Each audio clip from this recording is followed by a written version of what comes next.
மனிதர்கள் எல்லாரும் உன்னை கைவிட்டாங்களா? கர்த்தருக்காக சோதனைகளையும் பாடுகளையும் அனுபவிச்சு இதுவரைக்கும் வந்தவனே கர்த்தர் தெருவில் ஒண்ணு விட மாட்டார். ஆண்டவருக்காக ஓடினவனுக்கு எதிர்காலம் உண்டு. தாமதித்து வருகிறது மகிமையா இருக்கும். மலைகள் விலகி போனாலும் பர்வதங்கள் நிலை பெயர்ந்தாலும் கர்த்தருடைய கிருபை உன்னை விட்டு விலகாது. பாடு சகிக்கிற பிள்ளைக்கு சொல்றேன், தூசிக்கிறாங்களா? ஸ்தோத்திரம் சொல்லு, ஏத்து பேசாத. அவமானம் அனுபவிக்கிறியா? ஸ்தோத்திரம் சொல்லு, ஏத்து பேசாத. உன்னை காரணம் இல்லாம பகைக்கிறாங்களா? ஸ்தோத்திரம், ஒண்ணுமே பேசாத.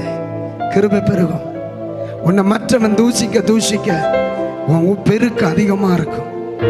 100 ஆசீர்வாதத்தை துன்பத்தோடு கூட என் பிள்ளைகளுக்கு தருவேன். கர்த்தர் கைவிட மாட்டார். தீமோத்தேயுவே, நல்ல ஒரு பிள்ளை. பேசுறானா? ஸ்தோத்திரம். நிந்திக்கிறானா? ஸ்தோத்திரம். காரணம் இல்லாம பேசுறானா? ஸ்தோத்திரம். குழந்தை இல்லாததுனால உலகம் ஒண்ணு தூஷிக்குதா? அதுதான் வெற்றி.